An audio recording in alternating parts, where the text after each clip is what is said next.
So, Yeah. okay. And then do you need me to help with spotlighting or do you want I'm trying to figure that all out. Let's see.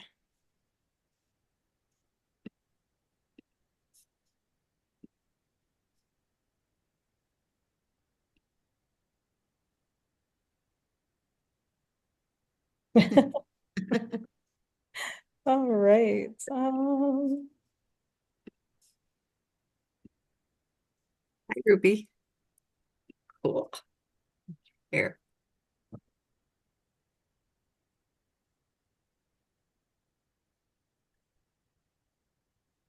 Okay. And so I think since we're doing the spotlight, there we go. Yay. I appreciate you so much, Sierra. Is this looking right on your end? Things look Looks good. great. Right. Is she gonna do our slide deck as well? Yes. Yes, Yeah. And so you have that ready to go as well. I do. Mhm. Okay. Okay. I want to make sure that the version I have of it is see, it is Creative West presentation 12925. So make sure there wasn't an updated Mhm. anything. Great. The one slide may have been updated, but Oh. Ruby's gonna talk about that and she can, the timeline may not have the latest timeline, Okay. If but there's a new version you want to send me, I can put my email in the chat. does it have it? I can't see it. It's too, um, let, If it doesn't, it's okay. I think it's okay. We can, I mean, I'm not, yeah. yeah, I was thinking like the next time we use it, can we have it in there? yeah. So I I wouldn't put hold it it in up for mine. I put today. it in mine, but didn't send it to Ashani. So That's okay. It's all right. sorry about that. It's all good. And then Molly, when it's ready, if I could just have an updated file so I can make sure it gets into our Oh, slide.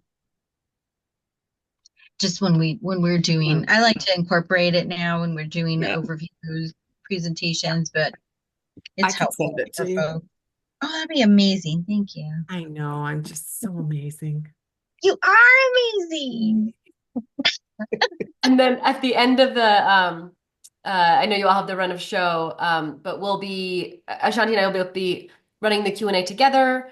Ashanti will be spearheading anyone who wants to verbal a question, and then I'll be looking at the chat for any questions that are put in the chat, and I'll read those aloud for all of you and direct it to the appropriate person.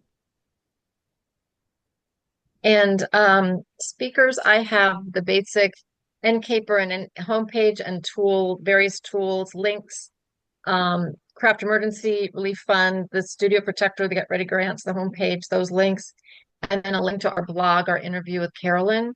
So as those come up in the conversation, I'll just drop those into the chat for folks. Wonderful. Thank you so much. And if anything else comes to mind, let me know and I can go grab it and put it in there. Beautiful.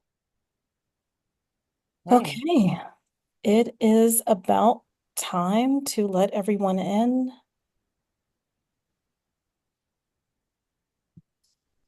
Okay. Okay. I am going to press the button.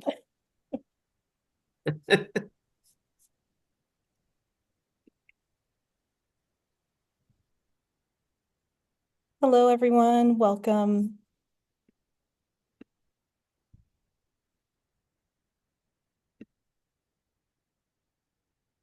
Thank you so much for joining us today. We're going to give this a few more minutes as we have people continuing to come in.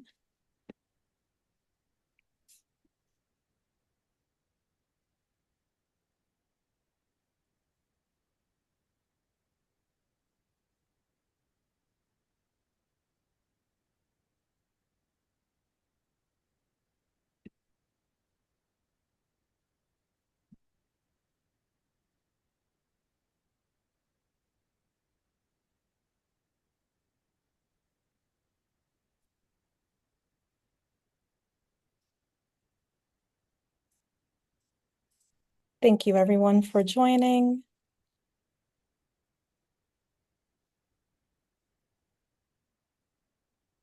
We'll get started in a moment.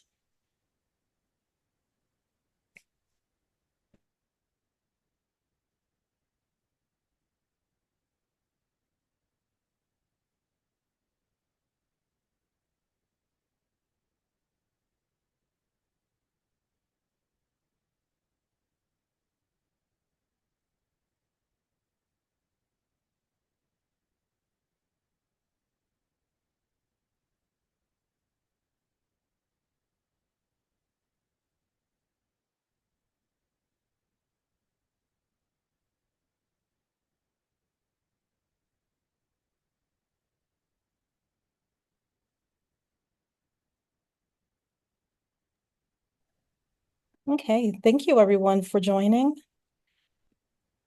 My name is Ashanti McGee. I'm the Grant and Access Manager for Creative West, and I want to welcome you all to the Creative West Capacity Building webinars.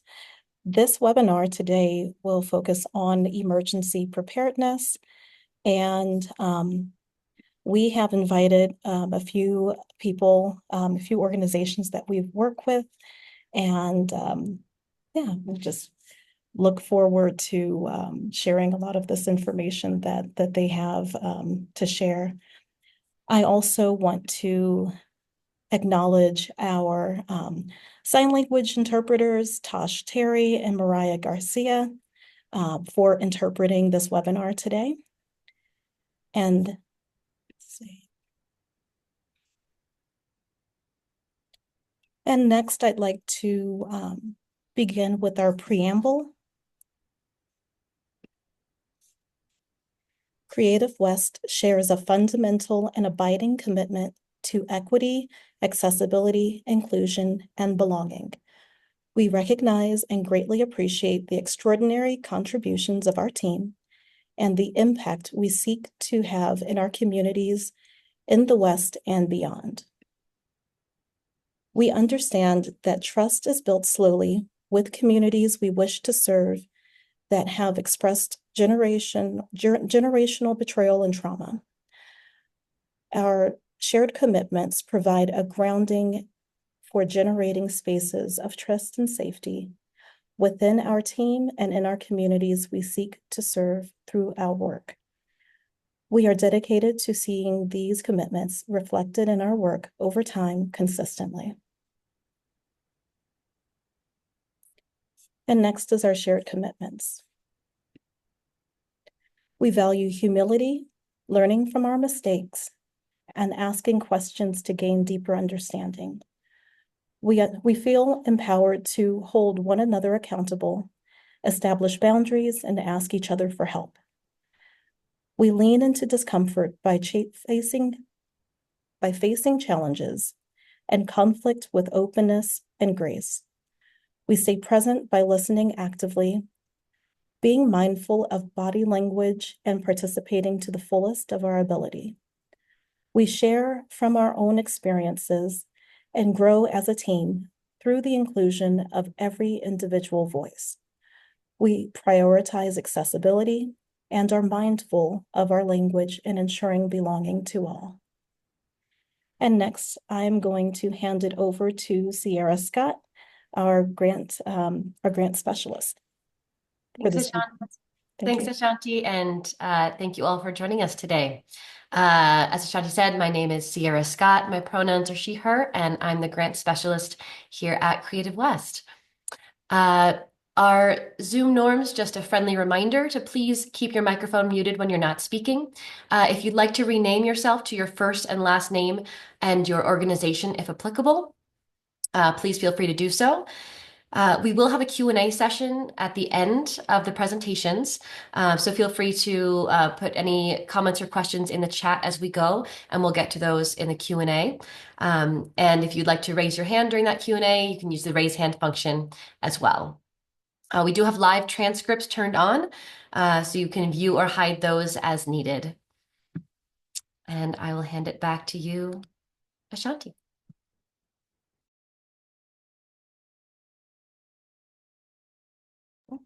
Thank you so much, Sierra. Next, I would like to introduce our wonderful presenters that will share share the information for today. Jan Newcomb with NCAPER, Ruby Lopez Harper with CERF Plus, Molly Quinlan Hayes, and we'll also have a short sharing from Carolyn Wright with the Maui Academy of Performing Arts. And I'll hand it over to you all. Great, thank you so much. We have a lot of information to share, but we did want to take a moment to highlight just the kind of intention, why we're here today, and how we're going to be spending our time together for the next hour or so. So in the chat box, we do have a prompt for y'all. So I'm going to go ahead and put that in there. And while you all are responding to the chat, I'm going to go ahead and share. So one of the reasons that we are here today is in response to a lot of the climate-related disaster events that have taken place over the last several months. I think it is such a timely conversation that is often had in the wake of an event happening somewhere in the country.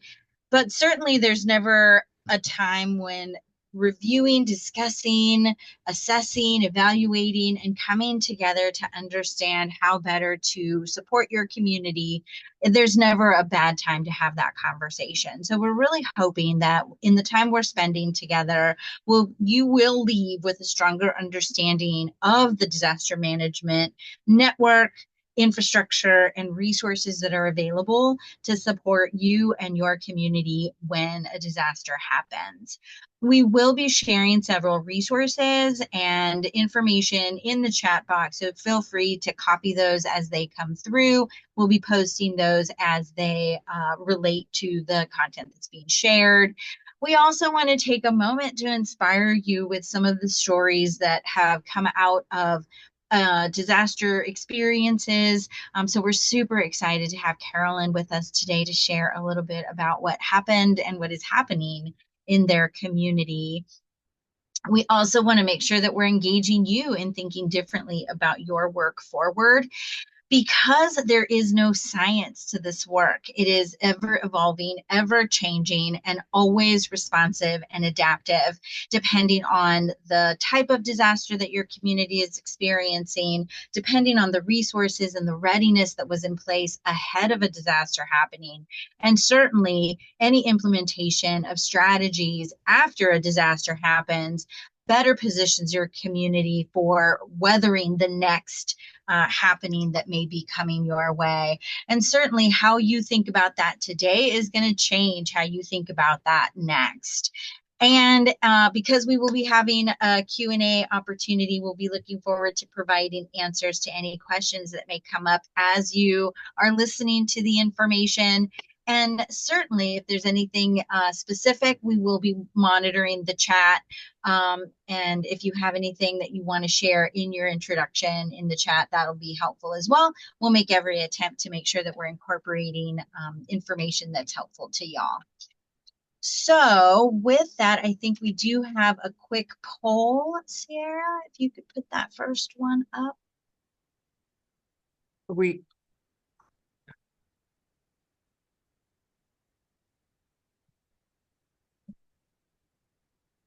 There we go. So if y'all could take a moment, I don't know how familiar you are with Zoom polls. I feel like everybody always can use a little refresher. So you should see a pop-up that has come into the center of your monitor asking you 2 questions. Just take a moment to click on your most appropriate response, and then you'll hit submit. And in a few moments, we will share the results of your responses, and then I'll pass it to Jan.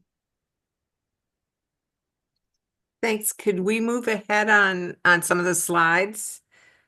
So, Sarah, you've got the control of the slides. I think we're one more. One more. There. And actually, that was what you were going to do, Ruby, the timeline. through the timeline. All Yeah. right. Yeah, no, thank you for the reminder. I was like, I knew I was on deck for the opener. And so oftentimes I think folks forget that there is a practice in disaster management specifically focused on the arts and culture community and its experiences, and certainly both its own recovery and rebuilding, but also its ability to contribute to the larger response that happens in every community. Oftentimes, you'll hear the arts and culture be tapped in the aftermath for providing healing or for providing gathering or the rebuilding of community in the wake of those experiences. But the disaster management practice is not a new a practice. It has been around since, well, the best to our timeline tracking, 1972, when Hurricane Agnes flooded. Created floods. So there were a number of experiences that each of these timeline moments mark in terms of a shift or a codifying of practice or an enhancement or implementation of policy that shifts and changes the way that we think about disaster response in the arts.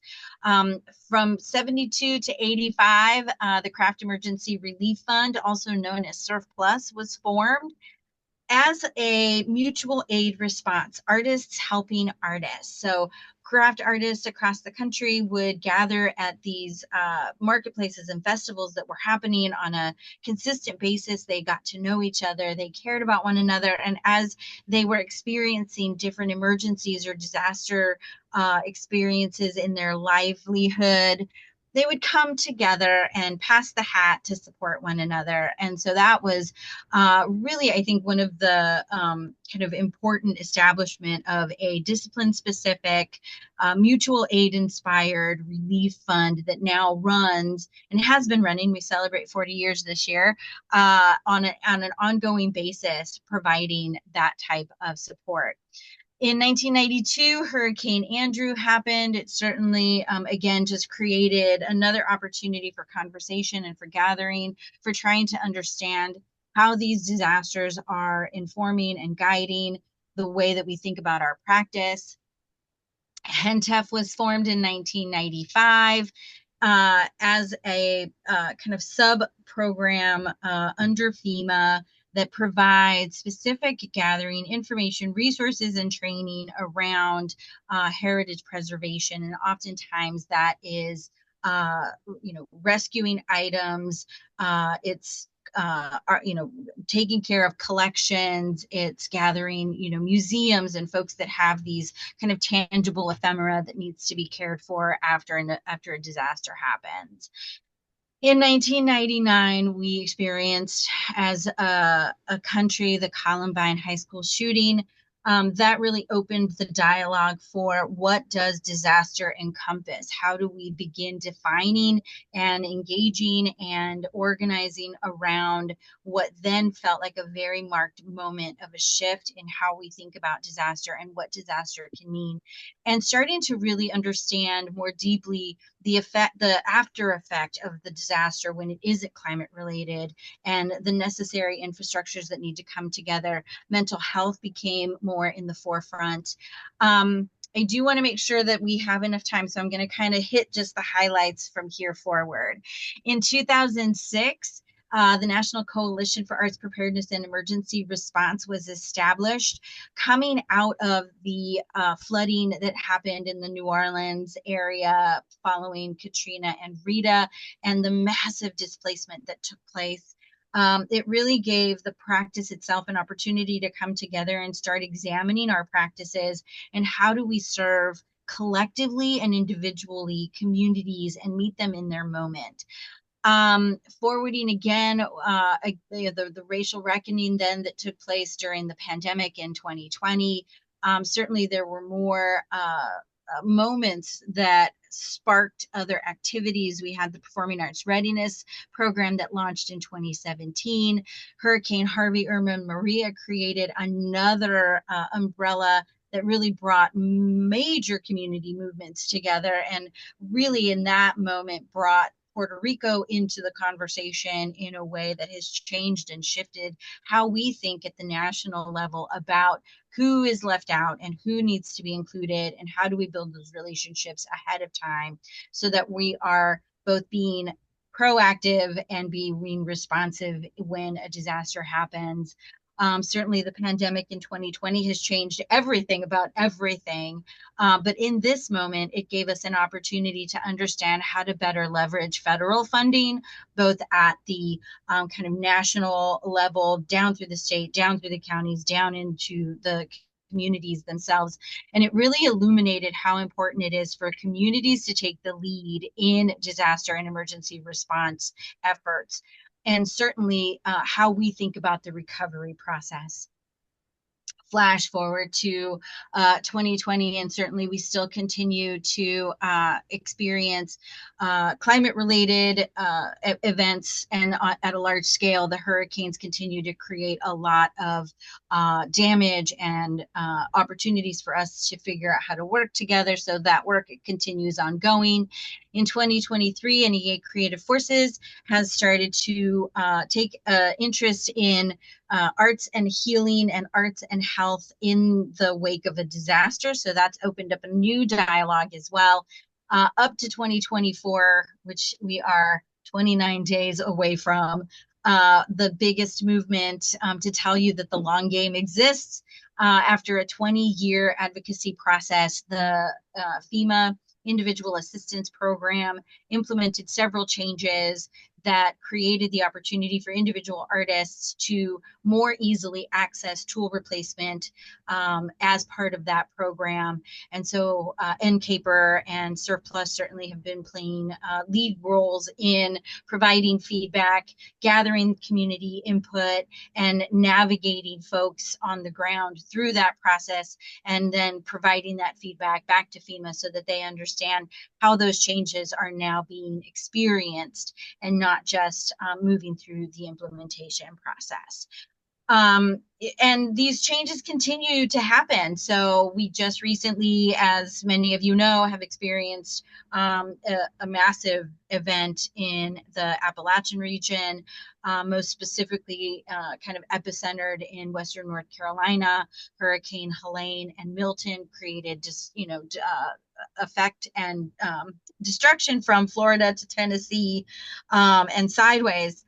And continuing in this vein of innovation, there is now a piloted program through the Craft Emergency Relief Fund of an extended relief grant that is distributed in monthly installments, mirroring some of the work that happened during the pandemic around guaranteed basic income, but focused on the recovery process. So providing these monthly installments over a year's period to see how and if that will stabilize, in particular, the craft community in how they're participating and how we can support them until the recovery process starts to stabilize a little bit more. So stay tuned for more updates. This timeline has already been adjusted and will continue to be adjusted.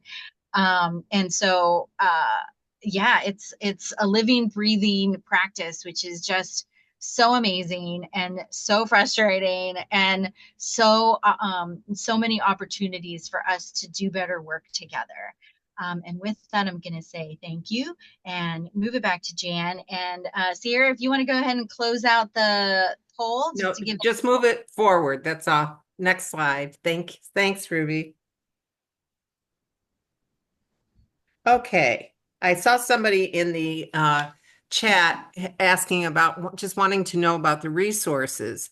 So this slide really gives you all the organizations that Ruby was talking about on the timeline, but also kind of what we do. And we're going to explain a little bit more about NCAPER. And then Ruby will talk a little bit about CERF Plus again. And then Molly is going to really talk about disaster response and what readiness is and a readiness plan and things like that.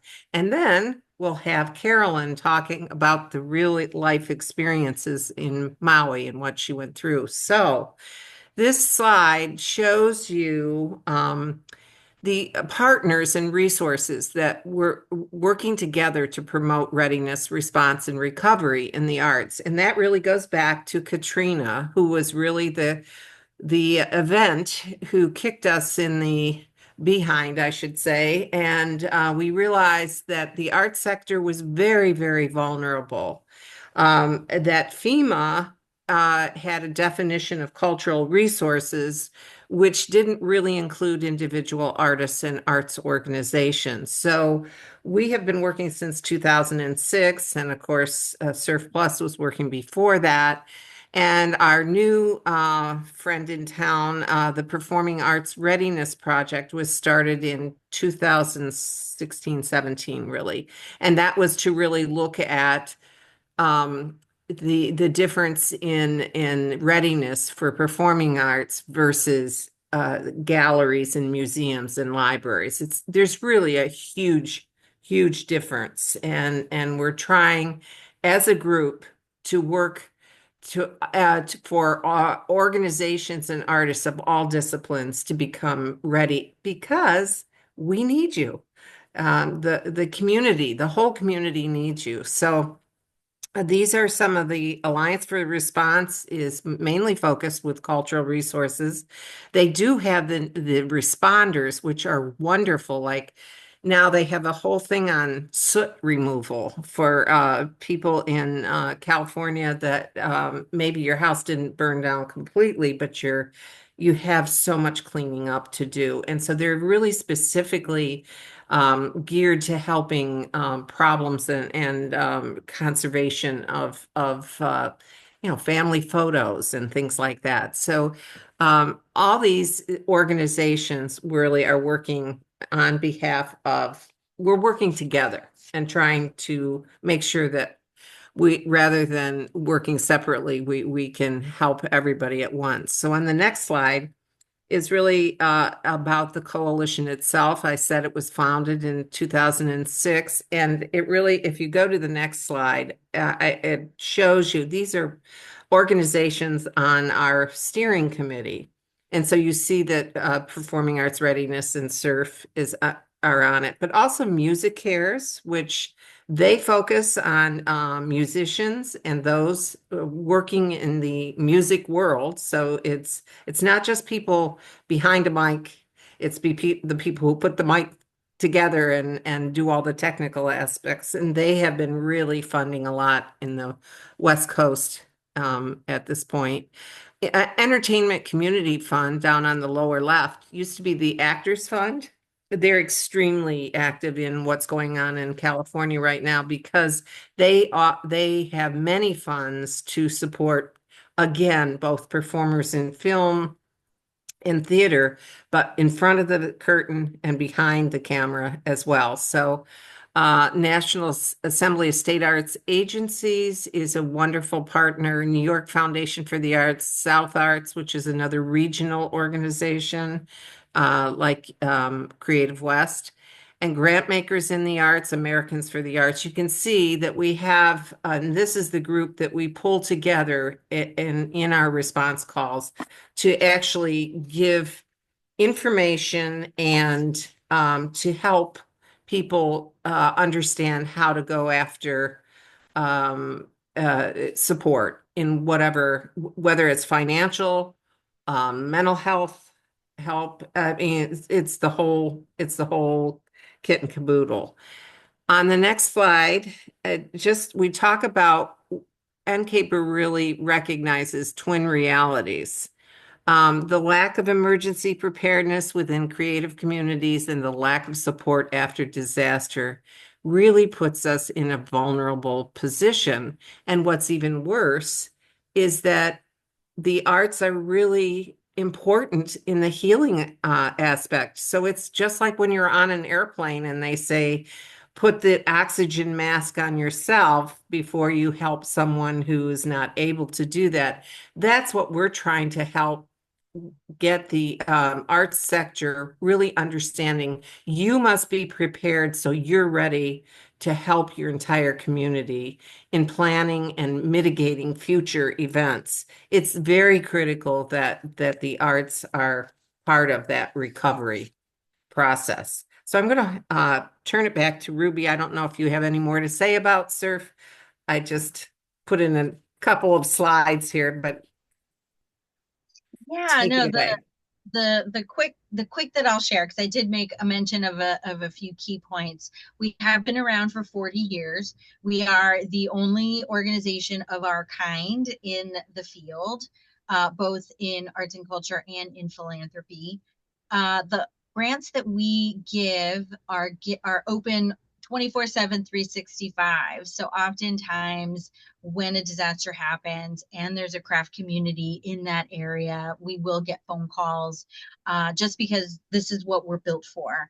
And certainly that came to light after the hurricane in North Carolina, given that we saw an incredible surge of applications. We processed over 600 over 800 applications, gave over 600 grants, and that is what we would have done over a normal 3-year period. So certainly for us, it's an indicator that this work is getting more important, not less important. And so moments like this are just so vital in sharing information, getting resources out, certainly being connected to the community. We often will work with folks on the ground as well to coordinate the efforts to really focus on the needs as they're being communicated to us. And we can also share what we know by mining the data that we get. So in the case of the LA wildfires, we're able to already tell them, we've seen over 100 applications come through. We've only funded just over 60. Here's everything that's not been fundable. So there's gaps. And then here's everything that has gone through. And so we're able to at least be responsive in that way. It's so important to have relationships ahead of a happening. And I think, again, moments like this give you an inside look at who's out there. And right now, before something happens, gives you the opportunity to learn more about organizations like ours, so that when something happens, that phone call is even easier to make. The other thing I'll share is we do have readiness resources as well. We have $1,000 grants that we do twice a year. Those are selected on a lottery system because we do still currently have demand outpacing supply for the resources that we have available. But they're really incredible support structures that are more necessary and more needed. So for funders on the call today, think about how you can help bring these types of activities into your eligibility and into the examples that you share with grantees as they're applying for your resources. That readiness and recovery projects are so important, and an easy fix, easy to call them out and call them up as you're writing your guidelines. So just something to think about. We also have resources and trainings available on our website. As you can see, we do offer educational webinars. We do those on demand. And then we also can work with organizations and groups of artists to provide more customized content. And then we do have a number of opportunities for folks to get involved through storytelling, writing, certainly helping act as an ambassador in your community, getting these resources out. And then we're always looking for folks to join the leadership of the organization. So if you're interested in being on the board, we have an open invitation on our website for that as well. Just by the numbers through 2023, we've given over $1 million, almost $2 million. Just in the last 2.5 months, we've done almost $3 million. So it's a whole different landscape, and we're only at the other very beginning of our fiscal 25 year. As you can see, we did just over $1 million for COVID related grants. And we've been really pushing at increasing our reach through the Get Ready grants. So those continue to grow as well. Great. Thank Molly. you. Molly, you're going to be the focuser here. Great. So now we've given you the whole landscape that's out there, but now we're going to ask you to home in on your organization or your creative practice and think about how all of these resources might be put to bear to make you more ready and resilient. So just for the purposes of today's conversation, I'm offering up a few definitions. Um, Readiness as being in a posture to be resilient and prepared for whatever crisis, emergency, or disaster may arise. And it doesn't have to be a major natural disaster to be devastating. If your theater is flooded because of a broken water pipe, that can be just as devastating and harmful as if it was damaged in a hurricane. So really being ready for whatever might be around the corner. And a readiness plan, as you think about how to put that together, it seems very abstract. But in my work with helping organizations create readiness plans, I've kind of crystallized it down to three things: documents, processes, and trainings. That basically it's a decision process. You have decided what your organization is going to do if something unexpected occurs. So these are the steps that we're going to take. This is where the important information is kept, and everybody has been trained in what they're authorized and responsible to do. So you build that organizational muscle, train it over time. It's never done. So you're always getting better and getting more resilient and more ready as time goes on. Next slide, thanks. So we also recommend that you think about an all hazards planning approach. Because there are a lot of threats out there. There's certainly value to do a risk assessment for your organization or your practice and say, what are my biggest risks? Do I have a large facility that I'm trying to maintain and manage? Is my studio have hazards in it that I need to mitigate? But you also just want to think about the holistic nature of what you do, so that whatever crisis hits you, you've figured out what your backup plans and policies and procedures for all of your critical business functions. If you can't access your facility, what's your backup plan? If you can't access your tech, what's your backup plan? If your access to funding is suddenly gone. In Asheville, we saw a lot of that. You had to have cash. Nothing was working electronically. So thinking about all that, you put that information together, review the lessons learned as emergencies come your way. You're always going to respond to them. Update your plan, and then again, keep going in that ever improving cycle. So these are some things that we think about in an all hazards readiness plan in terms of the actual pieces. Remember, this is all based on making your decisions, because there's no cookie cutter plan that's good for everybody. It's got to be customized for you and your situation. But these are the likely pieces. Some sort of introduction, so that someone new to your organization understands why this is important and how this was put together. What are your evacuation and shutdown plans? What's your emergency communication plan? If a crisis hits, how are you going to get in touch with your board, your staff, your volunteers, your guest artists? What are your emergency and response procedures if there is a medical event, a fire event, an intruder? What are the backup plans for your key people?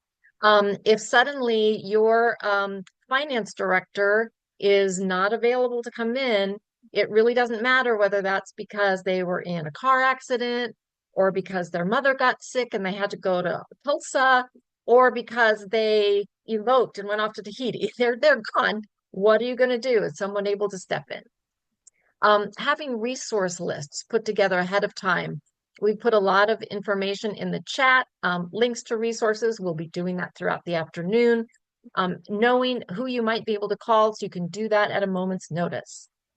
Making sure that all of your insurance information and finance information is centralized. You have two people who can conduct your banking, so that there's always a backup. And again, making sure that you protect your artistic assets and your business data. Having backups, having offsite backups. I was heartbroken when I read that the Schoenberg Library in LA, it's not his original music manuscripts, but a lot of copies that they lend out all over the world. They had them all backed up, and their backups were on site, and the entire thing burned. So it's all gone. So, think about how you're going to protect what is really the most unique thing about which is your work, your creative work. Next slide. So quickly, the objectives of putting an all hazards readiness plan together are to identify and protect your staff, your artists, your audience members, and what are your most important assets and records. You want to reduce the risk of disaster. So think about what are the things that you can mitigate against, improving your capability to resume operations after disaster. You want to be able to get up and ready and going again as quickly as possible. And then to really increase your ability to recover from damage to or loss of assets. So how soon can you become again open to your community? How soon can you, we saw that a lot in COVID. How am I going to maintain relevancy to my community to keep those people connected? So with that, I think we're ready for this polling question. And I think for this one, we're going to ask you to put some answers in the chat. So if you, how ready do you feel that you could respond if something were to happen in your community? And I'm just going to have a quick look-see here. Somewhat ready. Okay, so a lot of people kind of in the middle. Somewhat ready, not ready. I think that's fair. One of my kind of, oh, thank you, Sarah. Oh, here we go. Thank you. Okay, so to almost 2/3 of you feel that you're somewhat ready and about 1/3 not ready. It's great to acknowledge that. One of my kind of mantras is no guilt. You start where you are. And we hope that we give you some ideas today of how you can begin. And then the second question, thank you, Sarah. How prepared are you or your organization to respond or be of support during a disaster event? Do you have reserve funding, any kind of access to capital? Do you have emergency communications plans that can work internally and externally? Let's have you answer that.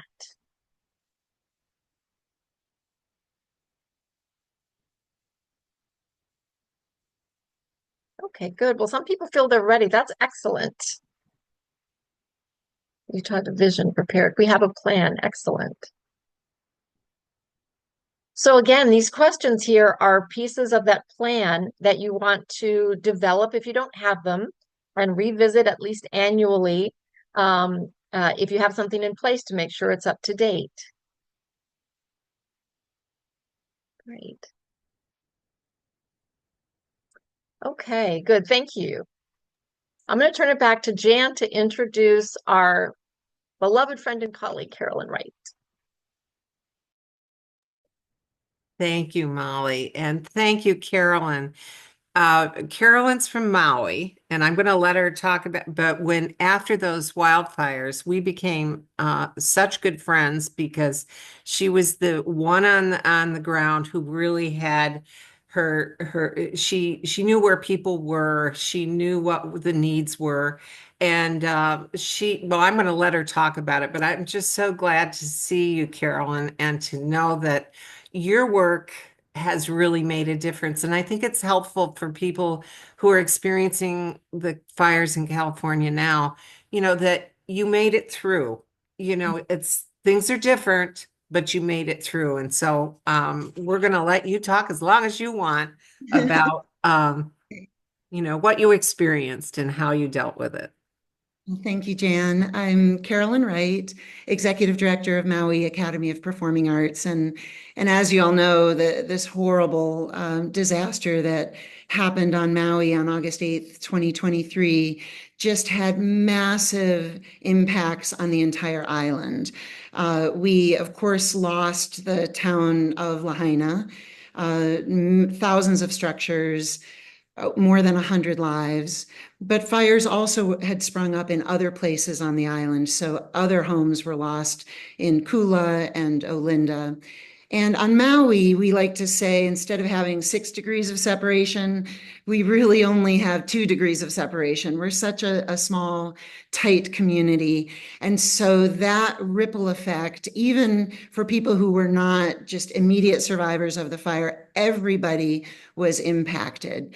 My organization, MAPA, is based in Wailuku, and we're about 10 miles away from Lahaina as the crow flies, but about 20 miles by road. So, we're a bit of a distance away from Lahaina, but we were just deeply impacted by it. Many of the people that were that are involved in MAPA had homes that were lost. So our stage manager lost her apartment, a teaching artist lost her apartment. We had many donors who lost their homes.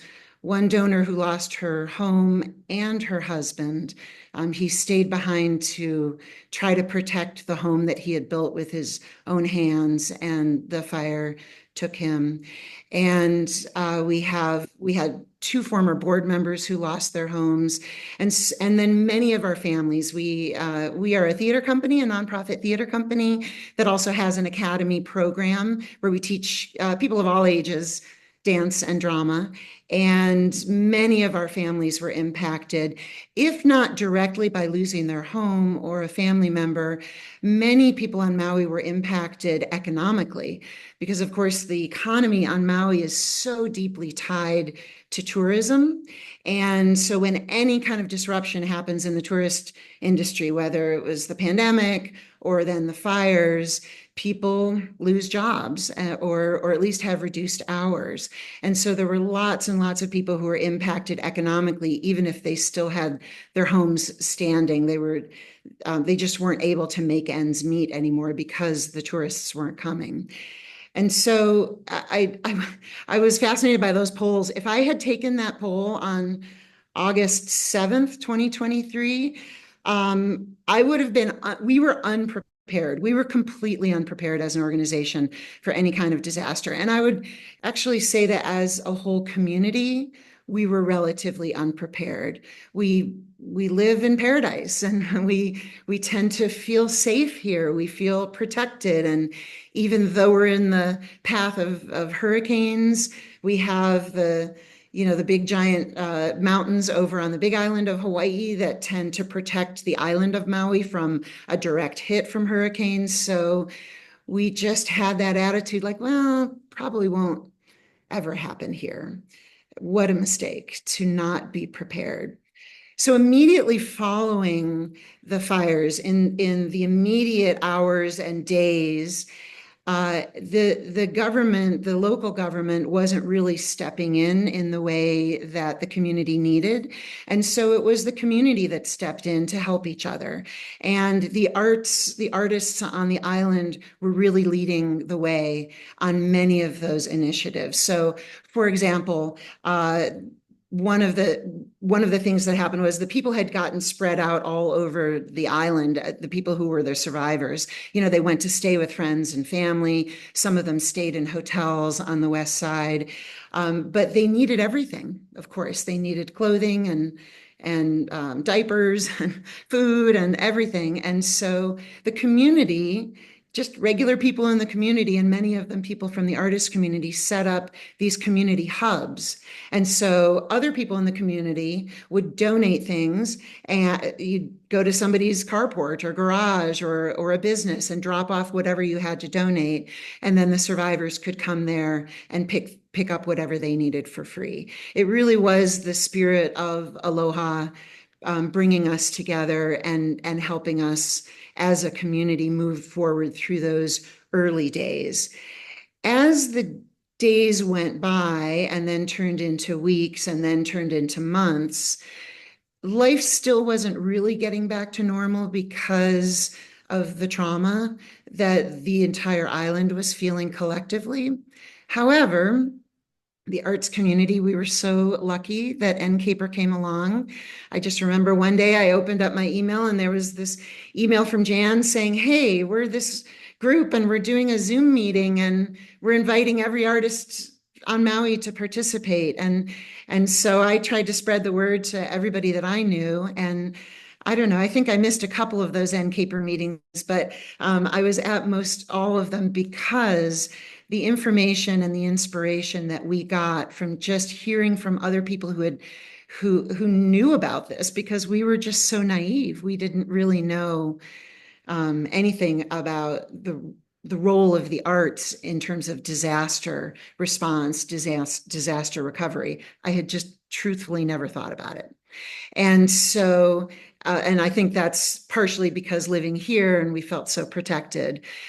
But now, of course, thanks to NCAPER and the other organizations opening our eyes to the role that we as the artists can play in helping our community recover, we shifted so much programming in order to, for example, choose shows. We produce a lot of theater, and so we chose titles and wrote plays that were all about hope and healing. And that's one of the beautiful tools of the arts community, is this capacity to help our community connect with their own humanity and connect with one another and not feel so isolated.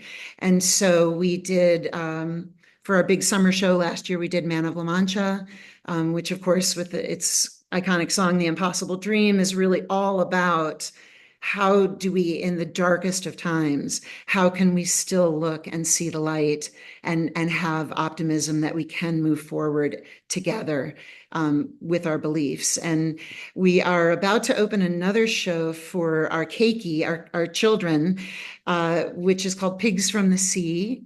And it is based on a true story from Okinawa. And it's about how one community helped another community in times of disaster. And we're exploring that intersection between aloha and, now I forgot the word off the top of my head, but it's an Okinawan value that means kind of coming together and helping one another, yuimaru. And so our programming really shifted because of our experience here with the fire. We saw some immediate responses to sending teaching artists over to the west side where Lahaina is, of the impact of the arts on people's recovery. I'll just give you one quick example. We were sending teaching artists over to the hotels where the survivors were staying. So whole entire families in one hotel room, but that was all some of the families had. And so we were setting up downstairs in the lobby and the ballrooms and little meeting rooms. And we were providing opportunities for people to just enjoy the arts, whether it was drawing and painting or hula or puppetry or whatever it was. And we had one teaching artist who went over and she was doing hula.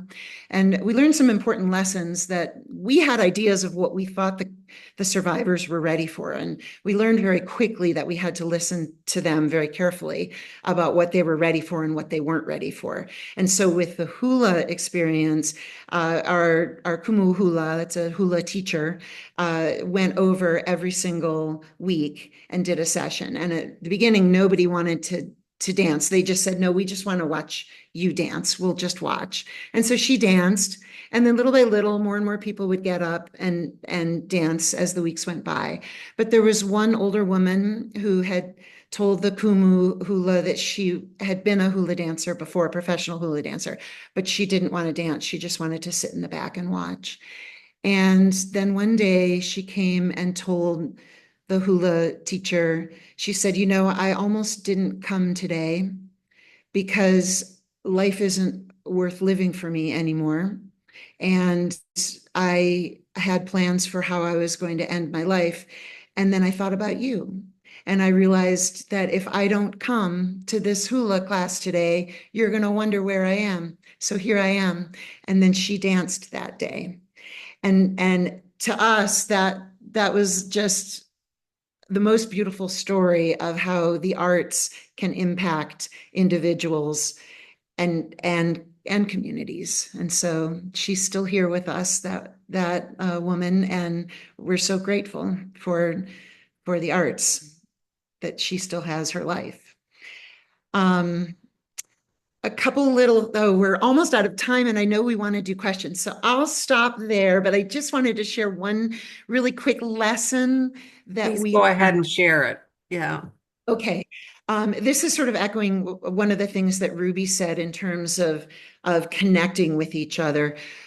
One thing that we learned during the pandemic as an arts community on Maui was the importance of getting to know each other. And we put together this little alliance, and we would meet on Zoom and we would share ideas about how to get funding, and we would brainstorm with each other about, how do we bring our programming back in a way that's safe for the participants. And we really got to know each other well, including organizations that before the pandemic had been competitive with one another. And so after the fires, we were able to leverage those collegial relationships and create programming for our entire community. Rather than each of us trying to create individual programs, we came together. So that teaching artist program that I talked about on the West Side was a collaboration of many, many organizations coming together to do that. And so I can't encourage you strongly enough. Call up your colleagues from other organizations and go have coffee, get to know each other, because somewhere down the road, if you end up in a disaster, those relationships will really benefit not only your organization and their organization, but the whole community. I'll stop there. That's fabulous. Thank you so much, Carolyn. It really means a lot to hear those stories and to realize that you can make it through and be better. Yes, you will make it through. You can make it through. So we have one more slide, I think, is about the D-Plan Arts Ready. But if you want to take a break, Shanti, is that?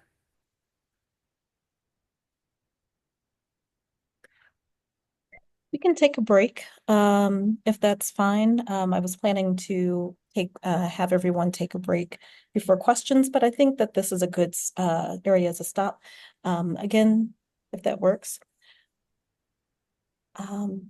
Okay, so we're just going to stop for 5 minutes and we'll come back on the hour. I'd say maybe about 1 minute on the hour. Okay, thank you. Carolyn, you ruined me for the rest of the evening. Sorry. I know that story. Oh, it's lovely. Yeah. Lovely. Yeah.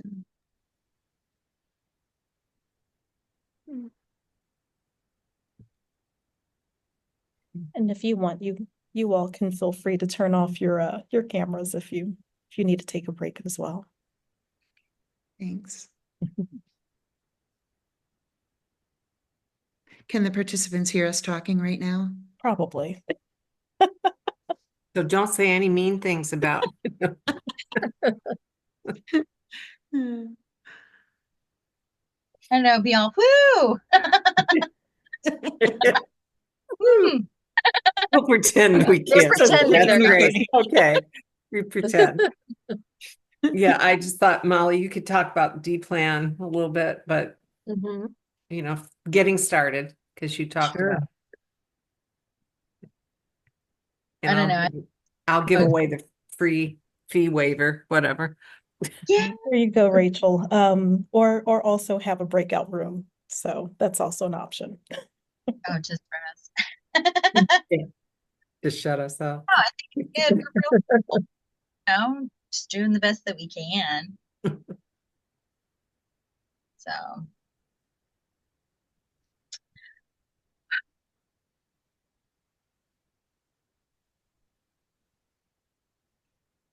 How is your construction coming? It's coming along great. We're getting close to the end. I mean, we still have a long ways to go, but compared to where we were when the fires hit, let's see what's happening now. All of the electrical and the plumbing is going in. And so after that, we've got all the acoustic treatments that have to go inside the walls and the ceiling, and then all the equipment, and then we'll be done. We have a little delay right now that we just learned about, which is apparently acoustic doors are in short supply right now. And so they all have to be individually manufactured. And so we have a potential delay with that, but we're hoping to open in June. But it might not be till August because of the doors. I'm not sure yet. Exciting. It's so exciting. Yeah. The community is really, really excited about it all, as are we, of course. Yeah. Yeah, Yeah. rightfully so. Yeah. I'm also going to check in on our interpreters, Tasha and Mariah, just checking on the two of you and see if you're okay. How are you doing? Yeah, we're doing Working good. hard. You're Doing working good. harder than any of us. This is such important. This is Tasha's voice.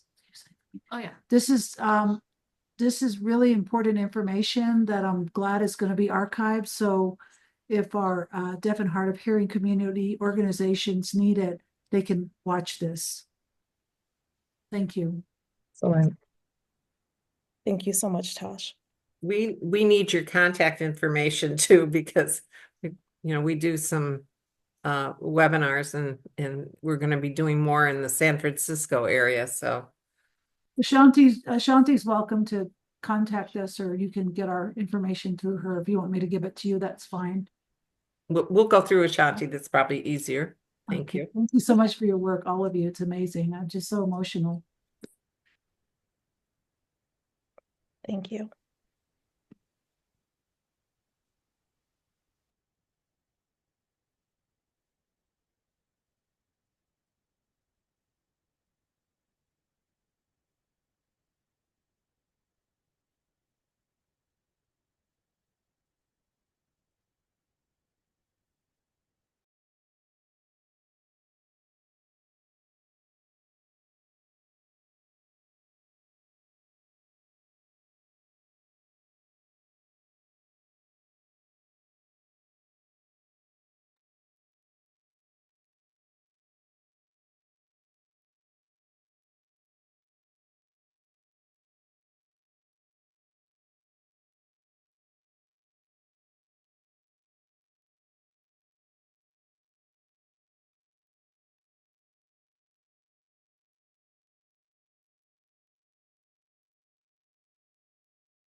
Ashanti, will you be kicking us off, or should we go ahead and roll? I'll go ahead and I'd say, you know what, go ahead and roll. Great, thank you. This is Molly again with NCAPER. We're going to share just another little bit of information, and then we'll have time for questions and conversation. For those of you, again, looking at your responses in the chat, we saw a mix of those who feel somewhat ready and those who feel not ready. And those are both fine places to be, but we hope that today we're getting your thoughts going on how to go about planning. There is, however, so that if you don't want to kind of, start on your own, there is this online tool that can help you and your team build your plan.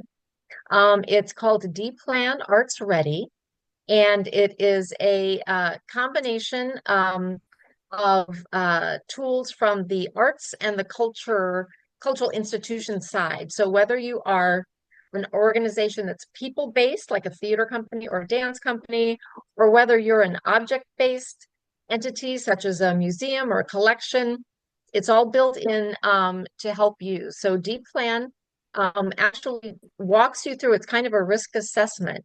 It presents you with questions in all of what we call your critical business functions. So your people, your programs, your facility, your IT, your financials, your programs, your assets, and then helps you decide, okay, what are my biggest risks? Where am I already ready? Because even those of you who said you're not ready, you probably are. You just haven't thought about it that way. So collecting information into a centralized place, talking out the assumptions you have in your head about what you would do or who would take control, and doing all those kinds of things are a place to get you started. So you probably have a leg up on yourself that you don't know about. But this tool actually lays that all out and lets you decide, yeah, I'm ready here and here. I'm not ready here. This is really a gap that we need to fill right away. This is something that can wait for 3 months. So it's a subscription tool, but there is a code where you can get a free year subscription. And if you go to this website, or if you email Jan, we'll put her email in the chat. You can just request an annual a waiver for the annual subscription. So we hope that you will check that out as a way to get going, and it's a great team exercise as well. They actually have to go to the dplan.org to get the form that comes to me. But one thing I wanted to say is this is a wonderful team building opportunity for organizations, because you don't want to be a lone wolf filling this out. You want to involve people within your entire organization. And having run 10 arts organizations in my career, I'd say I, as the CEO, is probably the least important person involved in this kind of planning. But you want to really get a culture of preparedness as a part of your core entity and part of your mission. So this is a really easy way to start that kind of conversation. And I tell people, use staff meetings to kind of walk through these things, and asking people who do different tasks and have different responsibilities within your organization. So with that, I think we can move on to questions. And that's where our contact information is, but you can get it from Ashanti as well. Thank you so much, and thank you all for sharing. Let's see.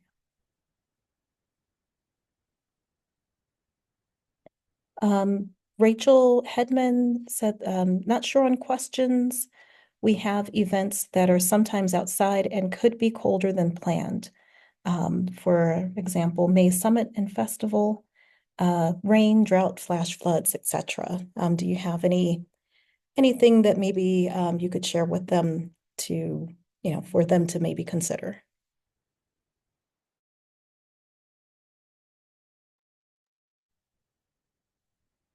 Well, I think a best practice is for any program that you're running is to have an alternate facility, whether that is a rain location or someplace indoors.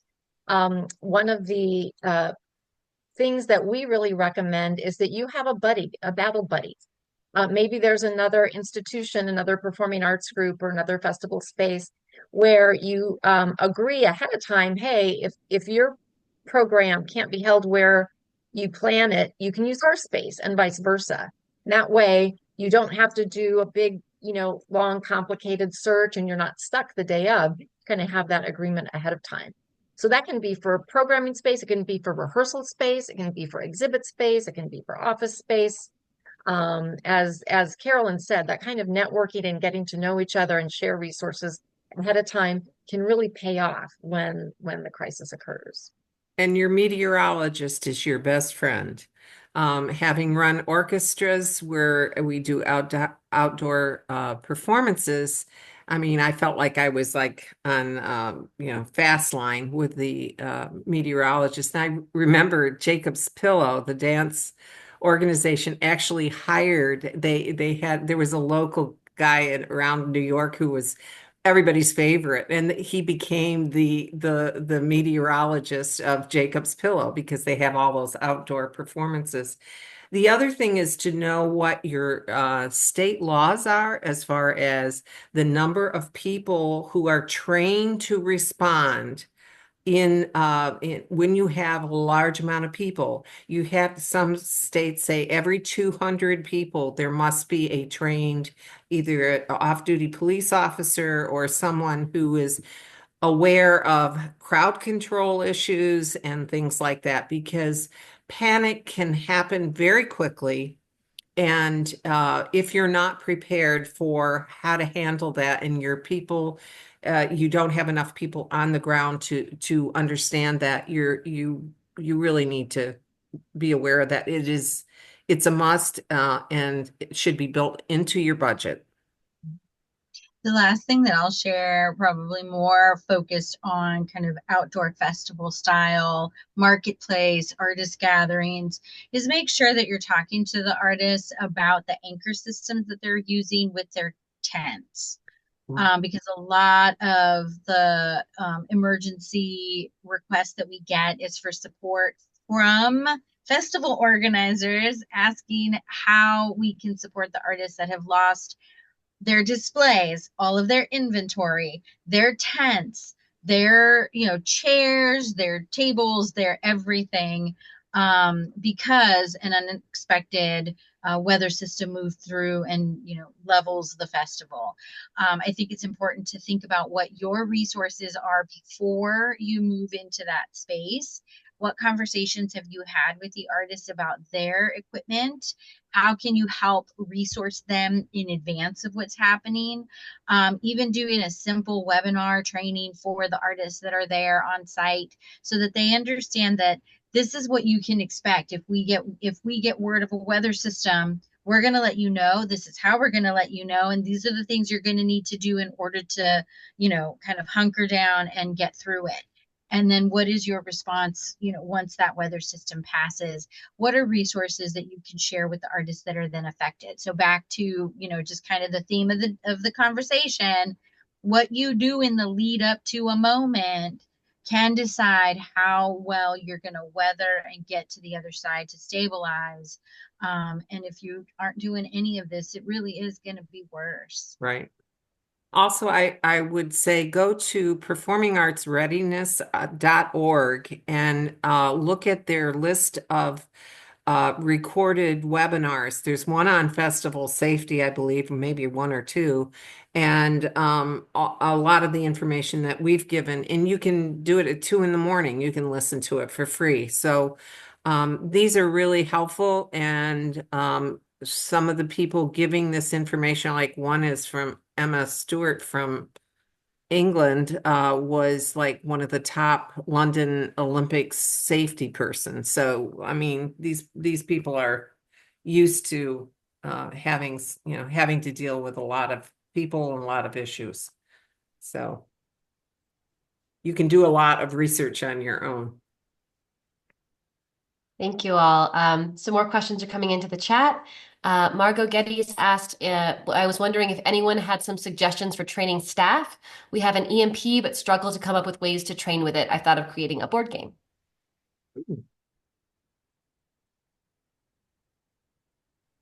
I think that we've had success at NCAPER. We've done a couple of conferences lately where we've done tabletop exercises. So you just kind of break a team into groups and present them with a scenario. They have to kind of think through, and then you throw a little wrench in. So it's much more engaging, and it also, again, surfaces assumptions people have in their head about how it's going to go. Someone else had mentioned in the chat that they have a plan, but they haven't tested it. So that's another good way to test out your plan. is to just play out some scenarios and see how people actually respond. Do you need to tweak it? Do you need to clarify your communications? But again, I think that just, presenting the plan is not enough. You have to give people a Right. chance to kind of live it. And debrief after every emergency. It's really important to have that, because what you might have assessed as being extremely important didn't happen, and you planned for the wrong thing, or you were surprised by something. So you want it's a living document. So you want you want to make sure corporate memory is there and not lost.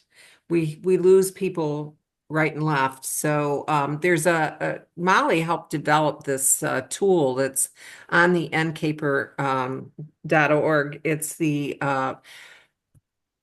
arts organizations at a crossroads.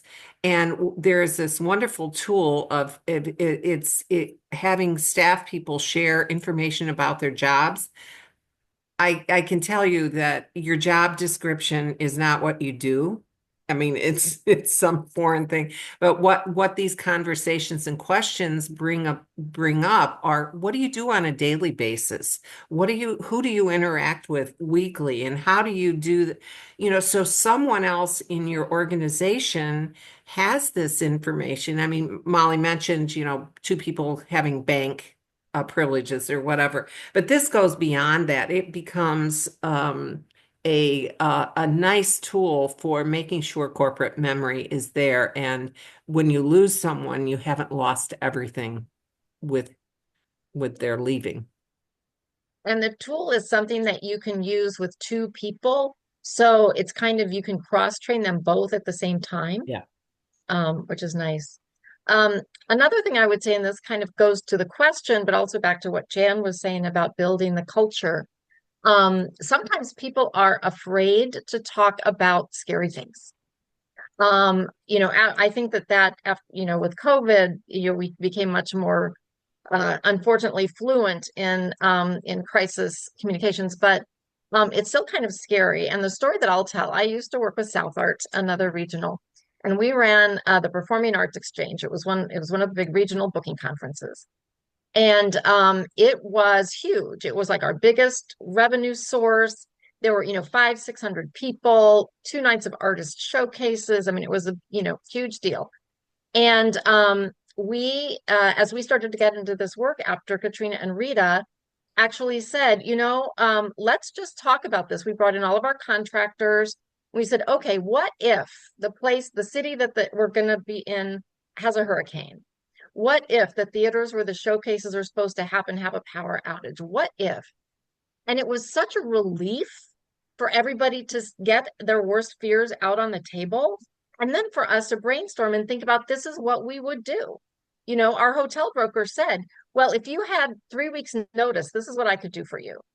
And our technical person said, well, I know people in Miami and we could do this. So it gave people power, and agency in a way that they didn't feel like they had before.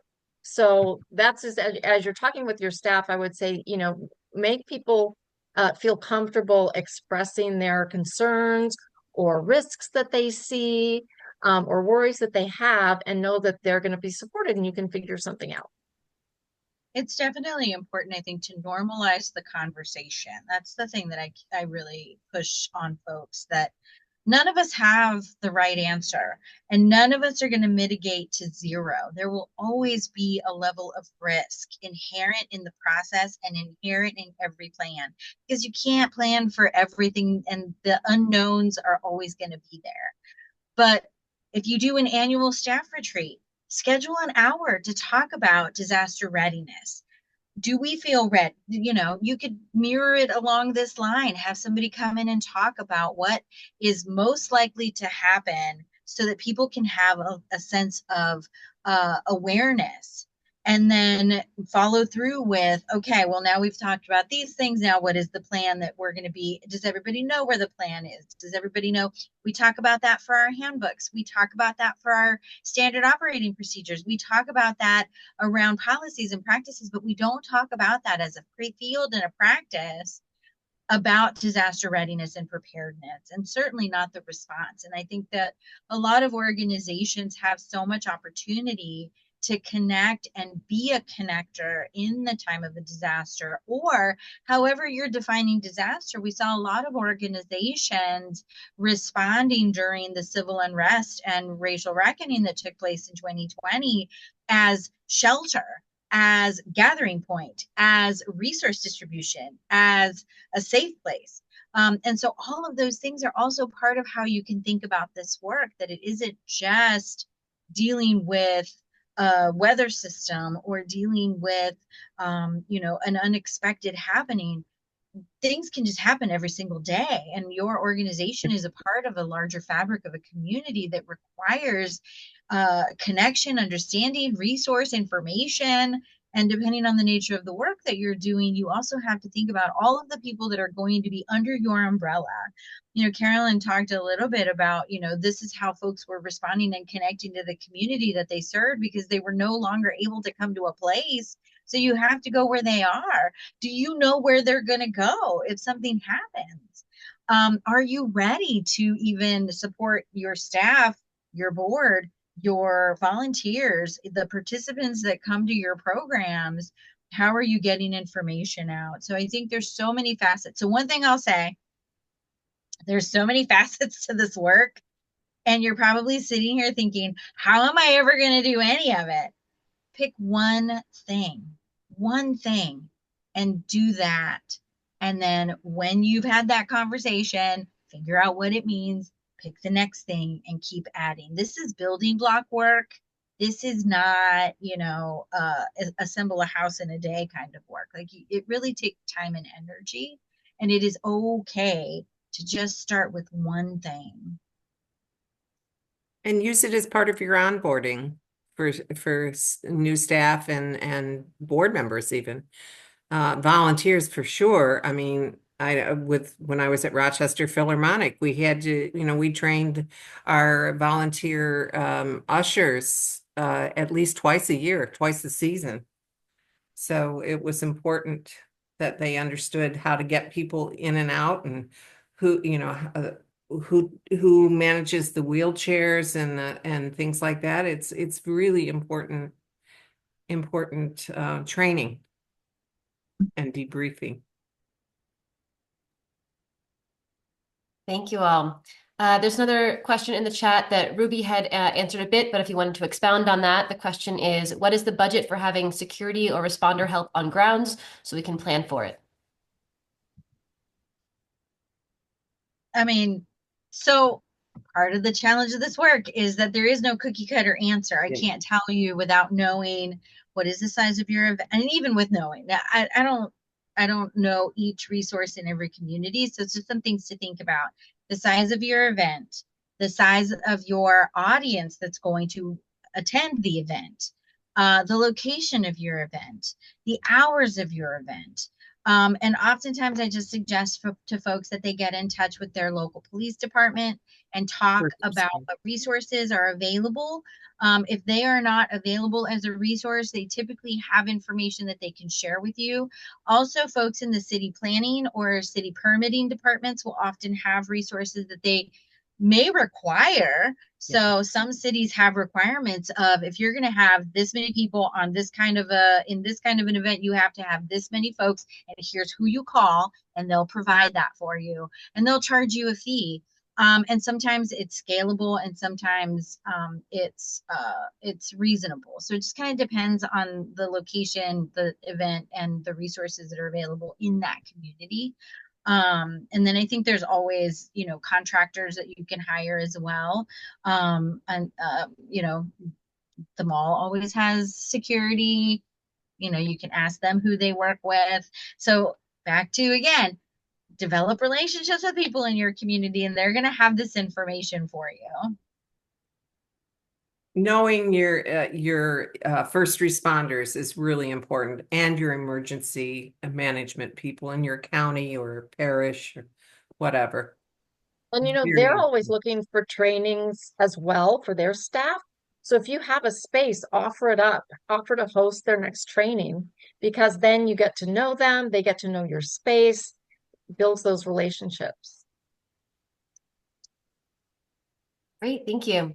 I'm gonna read one more question. If anyone else has any other questions, please put them in the chat now. We've got about 10 more minutes. This question is, what are the best ways to consider people with disabilities during emergency planning? Molly, you're probably the most facile on that information from your work. You have mute. Sorry. Thank you for asking the question. Yes, they need to be considered. I was going to say, Ashanti, I know, does some work in this area as well. And I would say that certainly there's physical safety that's important. Understanding, access, really who is going to be responsible for making sure, for instance, if you need to evacuate, so that someone is assigned to make sure that they're evacuating. But also, as in any other situation, people with disabilities have self-agency. So asking them if they need help in an emergency first before you assume is always important. I've seen some great examples beyond just making sure that, you have wheelchair and scooter exits. Things that are not expensive, but just take a little thought. For instance, if you have emergency instructions, I always recommend you have a script so that if you need to clear the space, you know what you're going to say. Have that printed and laminated. The ushers have it. So if someone is deaf or hard of hearing, you can show them something that they can read. Is really easy to do. There are temporary wheelchairs that you can have. Sometimes if there is a real unexpected event, or if someone injures themselves during the event and needs to be transported out, then it's easy to get them exited. And again, working with your first responders so that if you have an area of safe refuge or a particular wheelchair seating, that they know where those locations are. Those are all kind of, I think, critical first steps to take. Also, chain of command is very important. In that if you're in a performance and something happens in the performance, most likely the stage manager is the person who's going to call the shots on how, are we going to have evacuation or whatever. So people need to understand that in your communications, not only to your stakeholders and your donors and your patrons, but also to your staff and volunteers. So they know, okay, if something happens, the stage manager or the front of house person is going to be the person in charge. That is so important. Otherwise, you'll get these like people who think they should be in charge. I'm in charge, and they're not in charge, and you don't want them to be. So make sure that's part of that planning process that we talked about with the D Plan Arts Ready.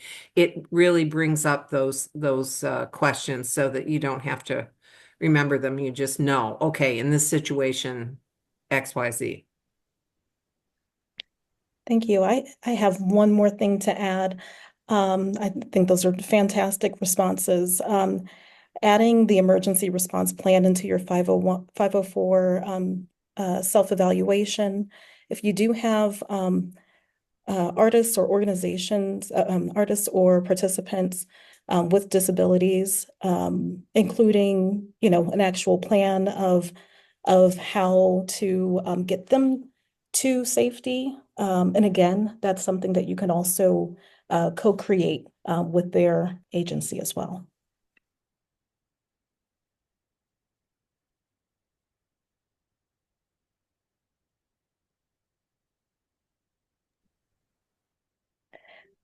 Okay, sorry about that. I actually have a there's a horn beeping behind me, so please excuse the loudness. Better than a Great Pyrenees barking. Stop now. Thank you. Sierra, can we switch over to the next? Oh, sorry. So these are the emails email addresses, contact information.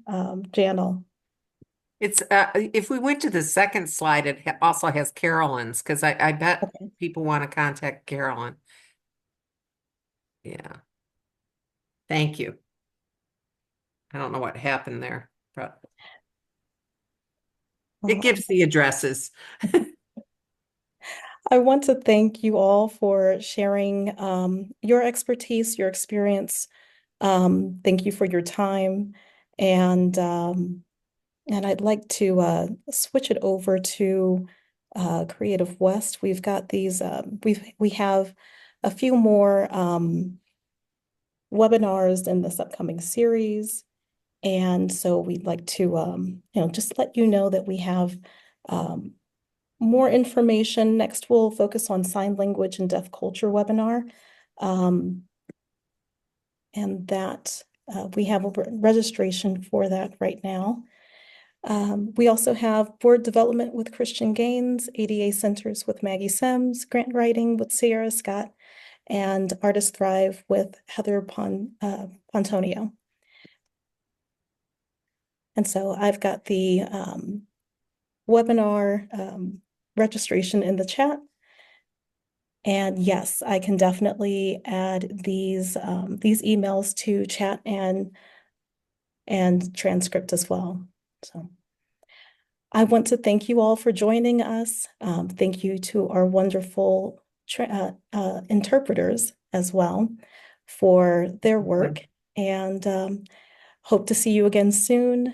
Thank you.